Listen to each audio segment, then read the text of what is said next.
Le Club Quad Amiante, c'est un regroupement de 1200 membres. On a 225 km de sentiers d'hiver et environ 200 km de sentiers d'été. C'est une fusion de 4 clubs, soit Coleraine d'Israeli, ça c'était un club, Thetford Mines c'était un club, East Broughton, Tring Junction, un club, et Adstock qui était aussi un club. Donc si on regroupe tout ça, ça fait un beau total d'environ 1200 membres. On a 4 surfaceurs qui surfacent les 225 km de sentier. On surface ça environ 3 fois par semaine là, en temps général. C'est sûr que quand il y a des grosses tempêtes, toutes ces choses-là, on peut aller à 5 fois par semaine, 6 fois par semaine. Il y a une façon de travailler la neige. Et il faut travailler la neige, passer dessus, passer, repasser, pour enlever l'oxygène dans la neige. Mais il neigeait pratiquement tous les jours. Donc ça a été un petit peu plus difficile en frais de sentier. Mais ça a quand même été une bonne saison. Nos sentiers sont extrêmement larges. Ça, c'est très apprécié des quadistes parce qu'on sait que, surtout rendu à la fin de l'hiver, les sentiers ont rapetissé un petit peu, donc en ayant une bonne qualité de sentiers larges. Et on a des beaux paysages, comme vous pouvez le voir en arrière de moi ici, là.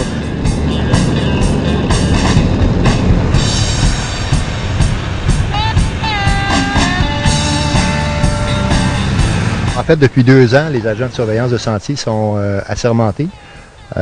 Tous doivent avoir une formation. C'est que chaque club, au niveau provincial, ont la même formation pour les agents. Si on recule d'environ 3 ans, ce sont des patrouilleurs qui faisaient le travail, sauf que les patrouilleurs n'avaient pas de pouvoir. Le principal travail qu'un patrouilleur faisait, c'était de vérifier les droits de passage. Maintenant, les agents de surveillance de sentiers sont chargés de l'application de la loi sur les véhicules hors route, vérifier au niveau des droits de passage, entre autres. On voit de plus en plus de gens qui proviennent de l'extérieur, de la région de Montréal, Québec, la Mauricie, région de Drummondville.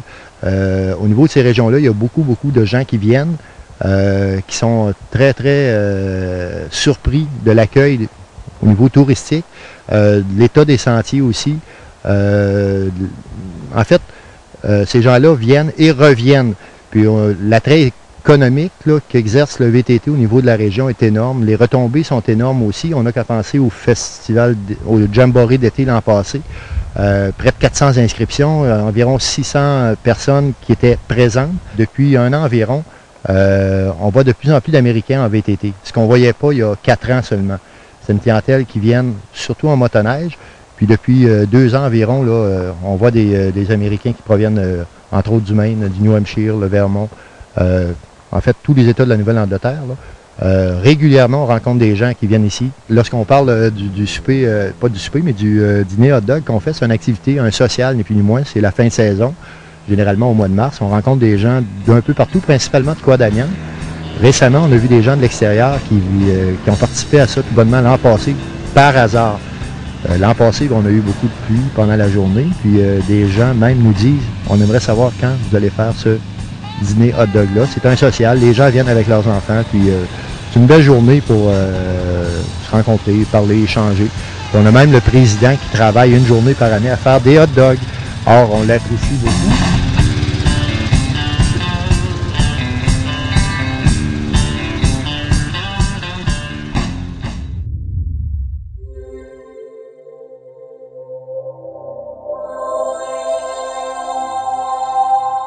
Télécogeco, exclusif au câble.